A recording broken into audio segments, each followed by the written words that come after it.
Hola, mi nombre es María Fernanda Garmendia y en esta oportunidad les iba a hablar sobre un tema que nos invade a cada uno de los venezolanos, es decir, sobre el impacto que tiene el desarrollo del salario nacional en el sector de la producción y en la economía. Hace un par de años, los venezolanos desconocíamos sobre términos económicos o sencillamente manejábamos uno que otro, pero hoy en día tenemos un gran conocimiento sobre economía, inflación, la canasta básica, el precio del barril del petróleo, entre otros aspectos. Y esto se debe al desorden y a la gran crisis económica que estamos atravesando hoy en día. En gobiernos anteriores, el salario solo subía el 1 de mayo, para así conmemorar el Día del Trabajador en nuestro país. Pero desde el mandato de Hugo Chávez y Nicolás Maduro, han ocurrido repetidos aumentos salariales dentro de un mismo año. Citando como ejemplo el presente año, que apenas vamos por el 8º mes y hemos presenciado 3 aumentos salariales, donde el primero fue en enero, donde incrementó un 50% del salario mínimo y las pensiones. Seguidamente, el 1 de mayo, Maduro aumentó el 60% del salario mínimo, las pensiones y las tablas laborales de la administración pública, lo que equivale a un 65.021 bolívares mensuales.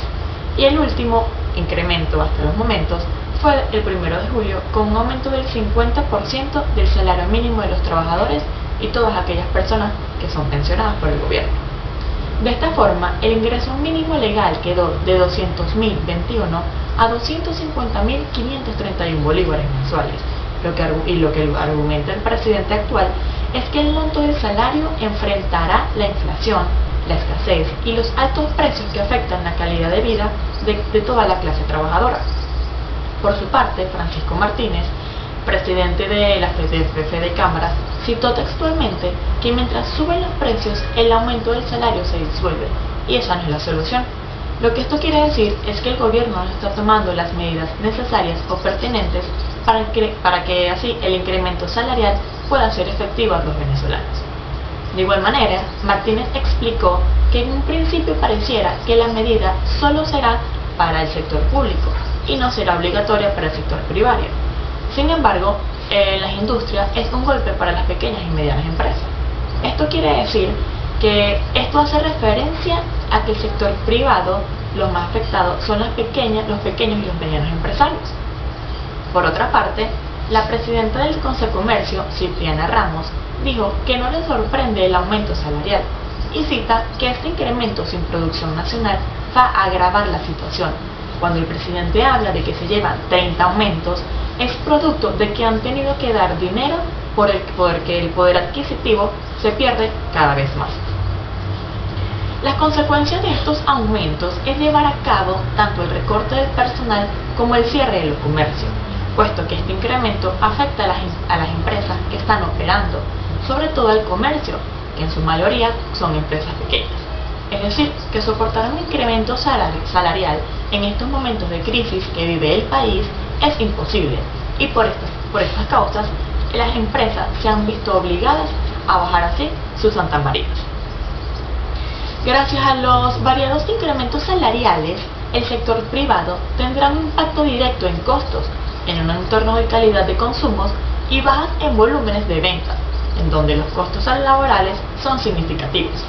Asimismo, el sector comercial es uno de los más afectados y por ende aumenta el mercado informal y el desarrollo de mercados negros. Sin embargo, algunos economistas resaltan que el poder público también tendrá dificultades, pues está en medio de una contracción de los ingresos fiscales que ellos perciben.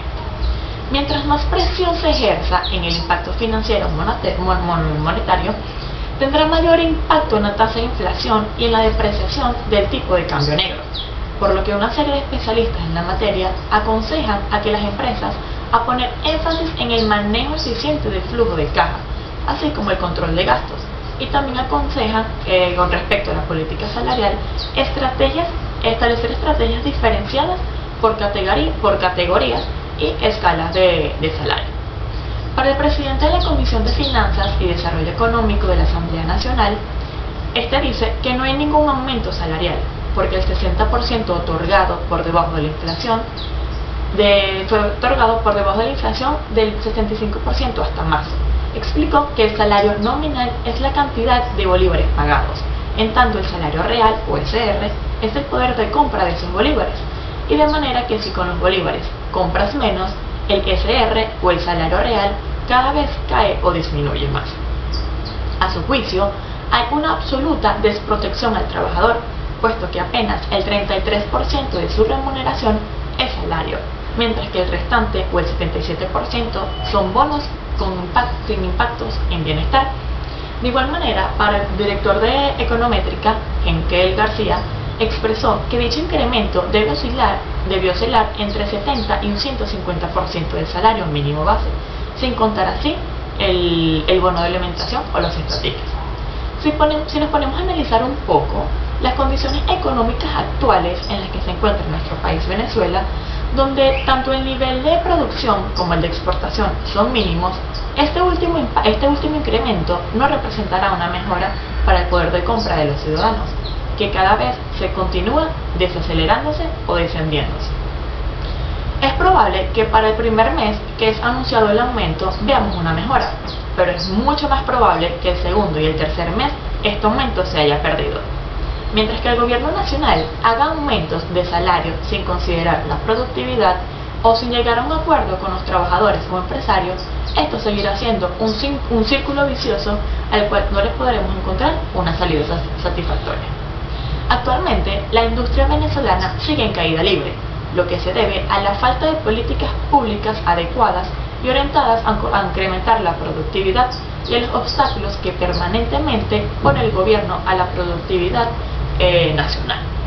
lo que ha traído como consecuencia un deterioro cada vez mayor de las empresas, lo que les impide generar los bienes y servicios que cada día necesitan o demandan los trabajadores. Los factores restrictivos a la producción nacional generan incertidumbre en el escenario político e institucional,